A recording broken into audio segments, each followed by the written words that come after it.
Hold a second. All right. So before our final round of trivia, we have one more little segment for you. Here's the deal. We want to touch on what we think is the very best part about this amazing movie about war robots from space. And that's Daniel, obviously. Everyone's favorite. It's a pretty well-worn Transformers cliche to hate on Daniel, but here's the deal. This child has faced the worst forms of neglect, whether it's from his biological parents or his robotic surrogate parents here. He almost dies in this movie a lot. If this were real life, government services would definitely be stepping in. So we're going to celebrate Daniel. We're going to make the case for him by covering his top 5 near-death experiences. And we're going to kick things off with near-death experience number 1, fishing. First of all, it is unclear to me why Hot Rod gets to be the babysitter for Daniel here. It seems like a bad choice. But also, I feel like he would have better things to do. I just wonder, is it Spike's compensation for being a janitor on the moon base? Do the Witwickies not have family to turn to? Where is Sparkplug? Is Sparkplug dead? Pour out a little liquor. Most importantly, though, why would you trust dangerous war robots with your child? Maybe they don't like him. It is a possibility.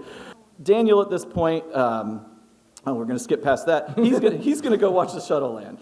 Here's the deal. He's got his hoverboard here, and it's not your standard issue Back to the Future 2 hoverboard at all. We're in 2005 America here, and in this version of America, the toy industry is completely deregulated.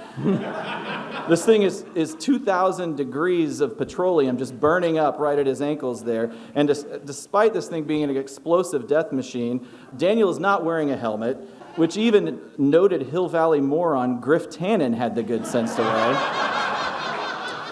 I love the term noted moron. Yeah, he's a famous one.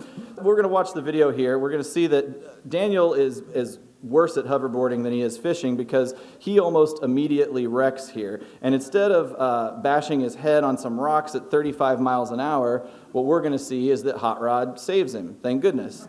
Little toss and catch. Daniel's safe. It's a good thing that Hot Rod is so graceful because if he wasn't graceful, it would look a little bit more like this. Yeah. So, yeah. Oh, I could watch this the rest of the night. Yeah.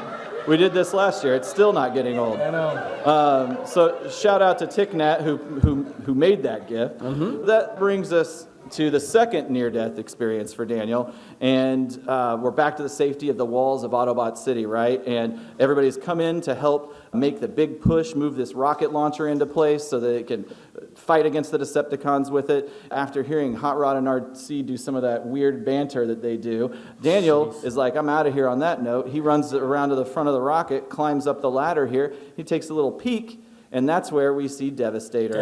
And so at this point, Springer's like, that looks like a pretty good thing to shoot at. He loads up a rocket, fires the trigger, and that's all well and good, but yeah.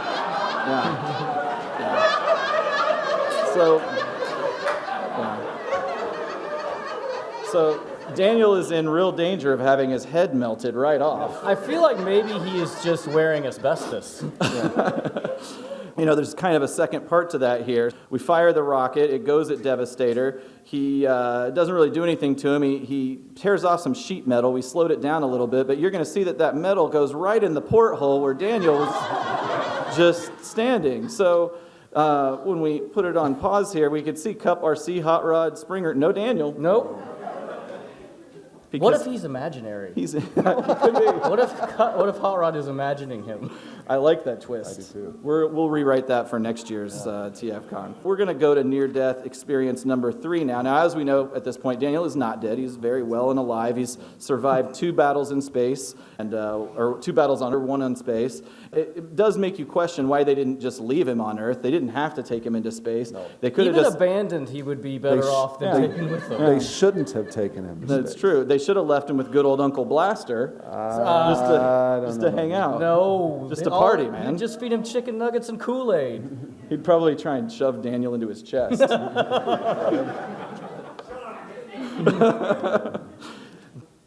He survived the space battle. We're going to go land on Junkion here. It's very hard to brace for impact on Autobot ships because they don't come equipped with seatbelts. It's a major design flaw, especially when you're an organism that's made of soft tissue. Here we're going to see Daniel, who at very least is being held by RC, but she is not cushiony. She's made of metal. Oh, yeah. So his neck is either broken or his bones are dust inside of his body. It's certainly a spinal injury of some sort. Yeah, he needs a chiropractor, for sure. This is one of my favorites, number 4. So Daniel, he makes himself useful by finding one of his father's exosuits, right? And never mind how he fits into an adult-sized exosuit, and never mind that it only takes 10 seconds of training, and the Autobots are like, all right, time to go outside, little birdie. He's useful now, so let's go get to work, right? They're welding up the ship. Daniel's helping out. The Decepticons come, and they start blowing stuff up here. Mm-hmm. Now, here's a sequence where Daniel, RC, and Blur are running for their lives among all manner of laser fire explosions, and what we're going to see is the caretaker, RC, just leaves him behind. And then Blur is like, I know you can do it, and then he just transforms and ditches him too. Yeah. And we're lucky that Daniel, he figures out just by luck how to transform, and he takes out his Decepticon oppressors here, but you know, that's just luck. We did also say the way that suit transforms, like, does it just break all your bones? How does it get into that position? It's true. It does matter. He's a flexible guy. I'm not surprised about the Blur thing, but the RC thing, it makes me sad. She's just like, peace. She's done. That takes us to numero 5 here. This is another pretty good one, in my opinion. Well, first of all, Daniel saves the day accidentally here, which is a good thing. And then Hot and Cup Rod. The old duo. They show up. They throw a big old Energon dance party. Ultra Magnus is brought back to life. And then everybody finds out there's a kegger on Unicron, and they take off to go crash that sucker. You picked the most disrespectful picture of Ultra Magnus. He's just waking up. That's true. He needs some coffee, man. They get to Unicron. First thing that happens is Unicron fires this beam, cuts the ship in half, and the ship goes right into his eyeball there. The team you're going to see is hurled right from the front part of the ship there, and they fall thousands and thousands and thousands of feet. Like, it's ridiculous, and just oof. They all make it out alive. Daniel's fine, as we see here, no big deal. But again, the reality of the situation would look a lot more like this. Yeah, I love that. Yeah, just a smashed up red velvet Jell-O. His eyeballs are made of steel.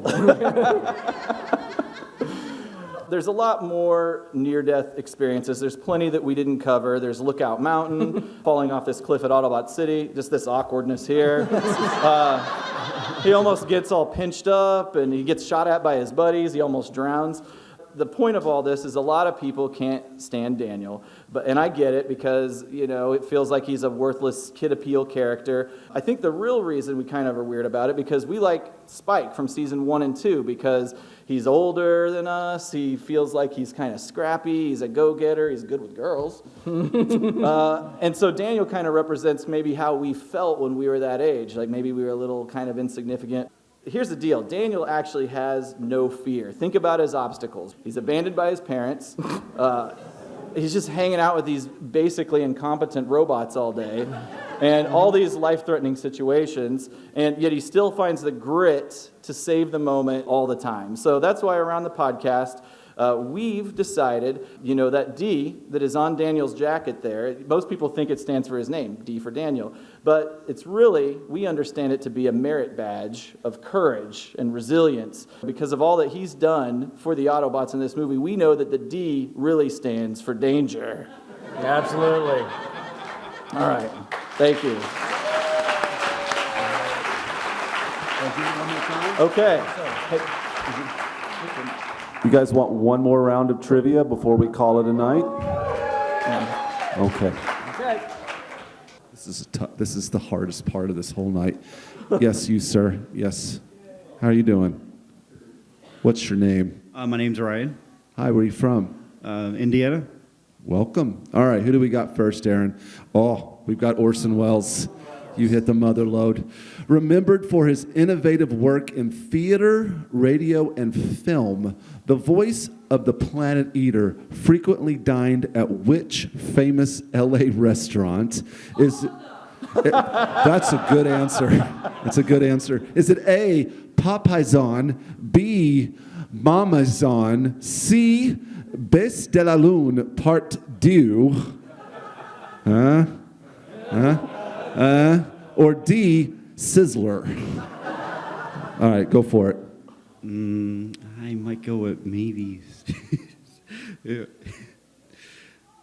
Pronounce it in perfect French, by the way. I'm gonna go with C base part deluxe. Okay, what do we got? Mamazon. You know what? That's okay, though. There are no losers in roll call. Thank you very much. Yeah, thank you. Enjoy your time here. Okay, moving this way. I'm going to go with you, young man. Hi, how are you? Good. What's your name? Thomas. And where are you from? Bremen, Indiana. Very good. Okay, who do we got? Peter Renaday, the voice of Grapple. Peter Renaday is most famous for his role of what character on Teenage Mutant Ninja Turtles? Is it A, Splinter, B, Michelangelo, C, Krang, D, Leonardo, or E, Chef Boyardee? Which one? Chef Boyardee is tempting, but I'm going to say Leonardo. What do we got? It's Splinter. No, I do like Chef Boyardee very much. Thank you. Caleb, for we have participating. somebody very passionate up front that I think we should probably Who did I pass? hit up Who we over got? here. Oh, hi. Yeah, sure. I love your jacket, by the way. What's your name? Sunny, Hi, Sonny. Where are you from? Pensacola, Florida. Welcome from Pensacola. Aaron, who do we have? Dan Gilvezan, who is going to be here.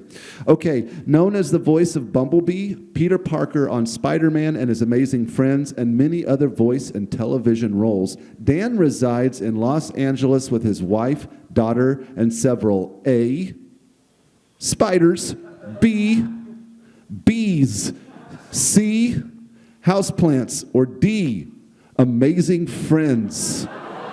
I'm going to say C. What is it? It's right. Well done. Congratulations. Okay, I've got to make my way towards the back a little bit here. I got to you. Yes. You. Hello. I'm well. What's your name? Ashley, Where are you from? Fayetteville. Fayetteville, Arkansas? Oh, see, we're Missouri boys, so I'm sorry. I apologize for making that assumption. We have Dick Gautier, TF series voice of Rodimus Prime. Dick was nominated for a Tony as the lead in which Broadway musical? Is it A, Bye Bye Birdie, B, Ta-Ta Tiki, C, Nite Nite Newtie, or D, Scoot Scoot Snakey? What's it going to be? Bye Bye Birdie, probably. Bye Bye Birdie, you are correct. Congratulations. Let me look through my notes here. I want to see how many I have left. Oh, this is the last one. Okay, I'm just going to do like this, guys.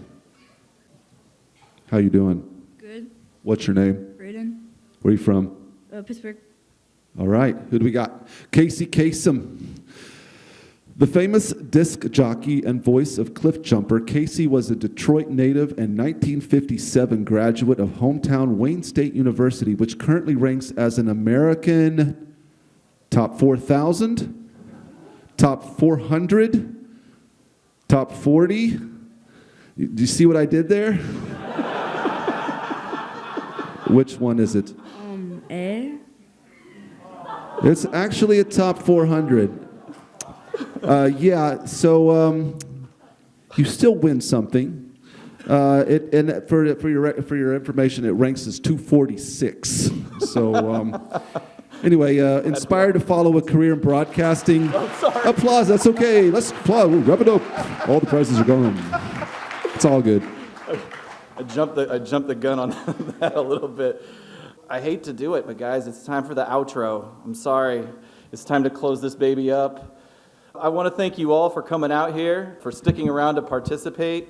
this little shindig here, and obviously Paul for helping us get set, and Evan for getting us set up here, and Clay for the opportunity. If you had a good time, all of our minute-by-minute episodes are on all of the podcast applications that you can find out there. And you can follow us on Twitter, artwork. If you see us, we've got artwork for sale. Yeah, and APOD Decast. Track us down this weekend and say hi. All right, take care, everybody. Have a great Thank you for coming TFcon. very much. Thank you. Have a fun TFcon.